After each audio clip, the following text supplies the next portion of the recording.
kemarin kita mencari isi bersih skandal. Kita sekarang membahas tentang gelembungan ikan tirusan atau gelembungan renang ikan tirusan. Tahukah Anda gelembungan renang ikan tirusan? Gelembungan renang merupakan suatu organ pada ikan berupa kantong selaput yang di dalamnya terdapat campuran gas dengan tekanan yang berubah-ubah. Gas yang terdapat pada gelembungan renang adalah oksigen. Namun, pada beberapa spesies gelembungan renang tidak berisi gas seperti oksigen, melainkan minyak. Pada umumnya, gelembungan renang terletak pada bagian ronggang tubuh ikan.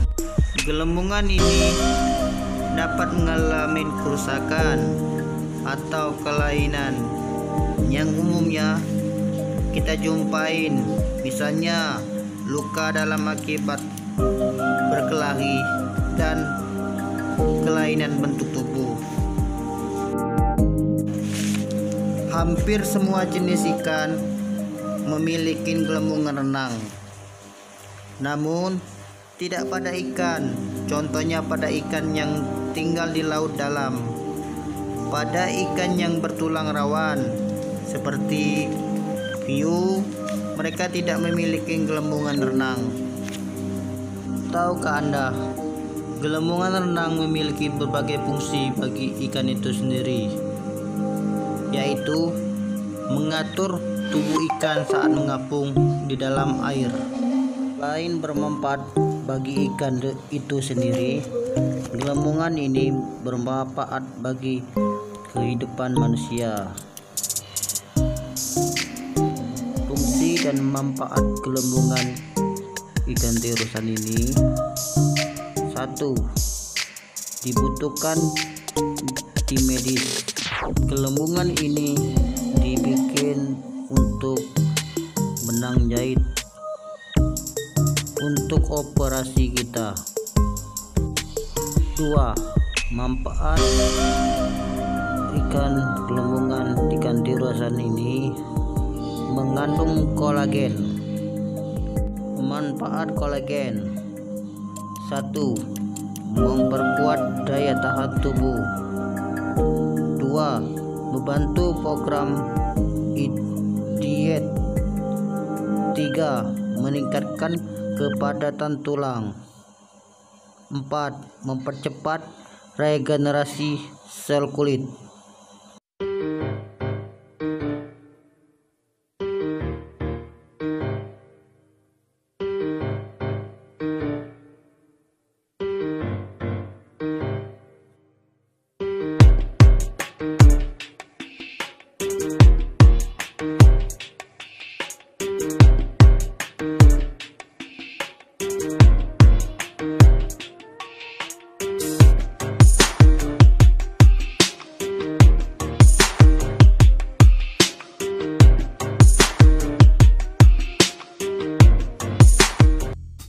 Seperti yang sudah dibahas di video sebelumnya, semua ikan, baik yang hidup di air asin atau di air tawar, harus mempertahankan keseimbangan salinitas dalam tubuh mereka untuk bertahan hidup.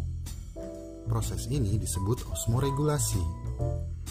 Pada ikan air tawar, proses osmoregulasi merupakan pengambilan garam secara aktif dari air melalui insang dan mengeluarkan air melalui urin untuk mencegah agar garam tersebut tidak terlalu encer.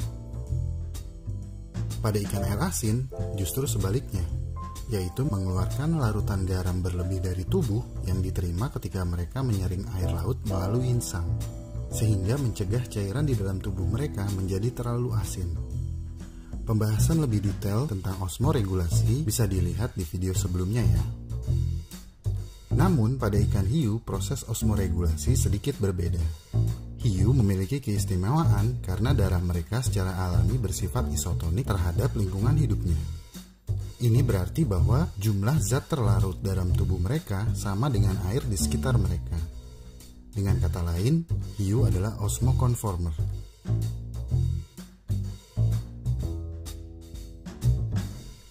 Sebagian besar ikan hanya dapat hidup di satu habitat, yaitu air asin atau air tawar, karena mereka tidak dapat mengubah cara mereka melakukan osmoregulasi.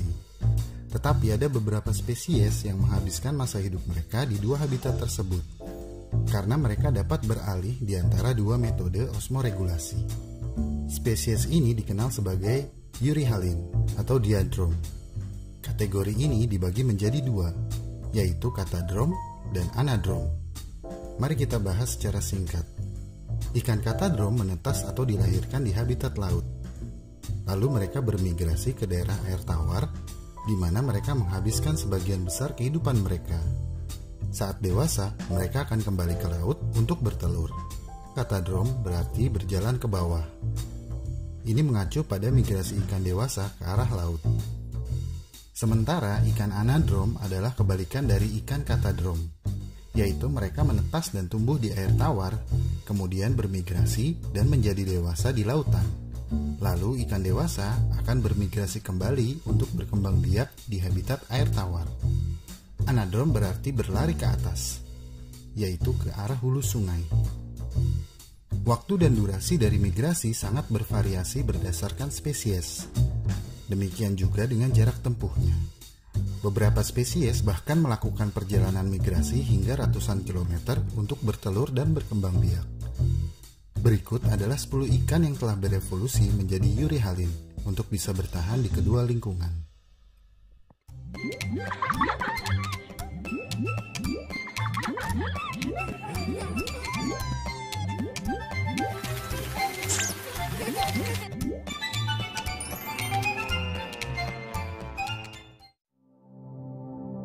Sturgeon. Tahu kaviar? Kaviar berasal dari ikan yang terlihat seperti ikan prasejarah ini. Ikan sturgeon dewasa menghabiskan sebagian besar hidupnya di dalam air asin. Tetapi mereka bermigrasi untuk bertelur ke sungai air tawar tempat mereka memulai hidup. Telur mereka dilekatkan pada bebatuan di dasar sungai.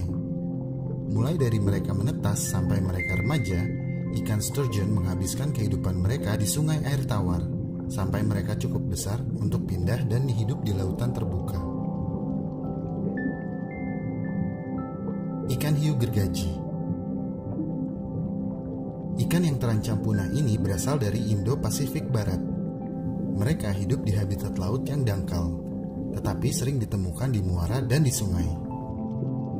Ikan hiu gergaji menempuh jarak yang cukup jauh dari laut ke muara untuk melahirkan.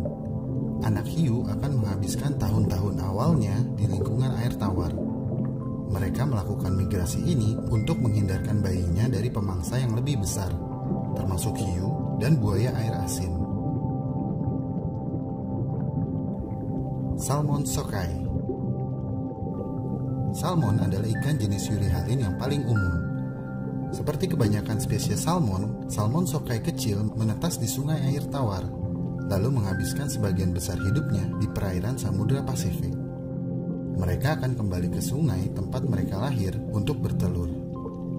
Dan ini terjadi hanya sekali, setelah itu mereka kemudian mati.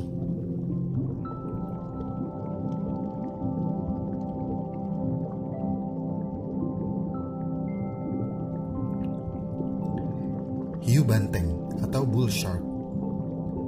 Mungkin ini adalah spesies euryhalin yang paling terkenal. Hiu banteng sering terlihat di sungai Amazon di Peru dan di perairan danau Nicaragua. Mereka banyak ditemukan di sungai-sungai besar, termasuk Sungai Gangga, Brahmaputra, dan Mississippi. Hiu ini diduga menghabiskan seluruh hidupnya di air tawar. Tapi sebagian besar populasi lebih suka menghabiskan kehidupan dewasanya di lautan, di mana mereka mencari pasangan. Selain itu, ketersediaan mangsa juga lebih banyak dan bervariasi.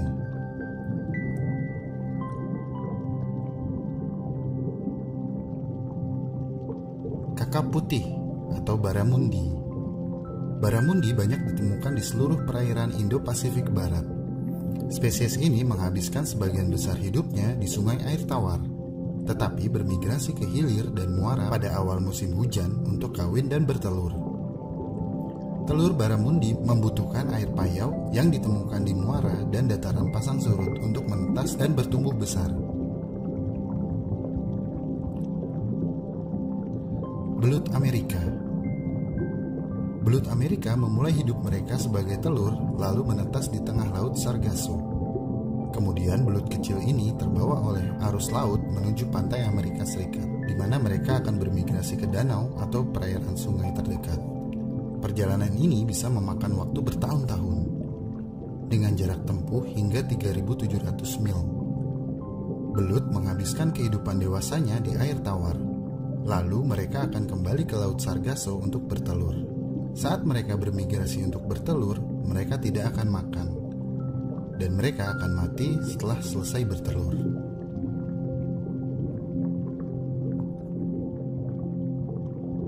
Ikan pari Atlantik.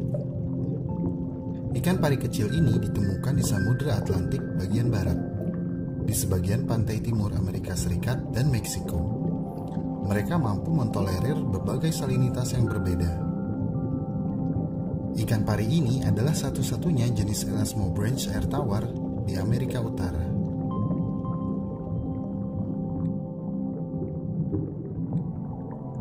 Chromida hijau. Ikan chromida hijau merupakan spesies cichlid. Ikan ini ditemukan di perairan Payau dan di beberapa sungai di Sri Lanka dan India Selatan. Spesies ini juga terlihat di muara di Singapura. Ikan ini berwarna abu-abu hijau dan berbentuk oval serta bermoncong pendek.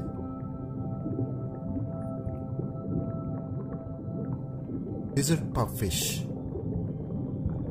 Ikan ini adalah sepupu dari ikan gapi yang terkenal. Ikan ini bukan hanya lucu, tetapi juga ikan yang tangguh. Mereka sangat toleran terhadap kondisi lingkungan yang ekstrim. Ikan ini memiliki kemampuan untuk bertahan hidup dalam suhu air yang bisa melebihi 110 derajat Fahrenheit dan dapat mentolerir air 2 kali lipat lebih asin dari laut.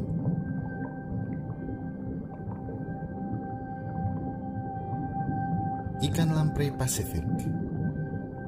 Lamprey Pasifik adalah ikan parasit dan mereka memangsa berbagai jenis ikan laut serta ikan air tawar. Setelah menghabiskan 1 hingga 3 tahun di lingkungan laut, lamprey Pasifik berhenti makan dan bermigrasi ke air tawar. Mereka akan hidup di habitat air tawar selama sekitar 1 tahun sebelum bertelur. Di tahap ini, mereka dapat menyusut ukurannya hingga 20%. Setelah telur diletakkan dan dibuahi, lamprey biasanya mati dalam 3 hingga 36 hari.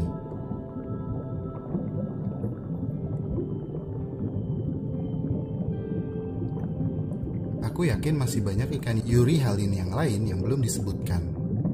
Mungkin teman-teman bisa membantu menyebutkannya di kolom komentar. Kebalikan dari Euryhalin adalah Stenohalin.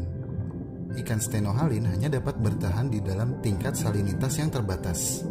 Sebagian besar ikan, baik ikan air tawar atau air laut, adalah Stenohalin, dan mereka tidak dapat hidup di habitat yang berlawanan.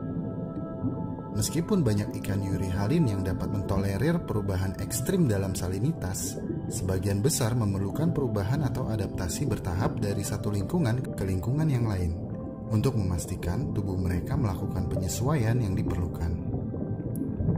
Demikian pembahasan tentang ikan Euryhalin di video ini. Semoga membawa manfaat. Sampai jumpa di video selanjutnya.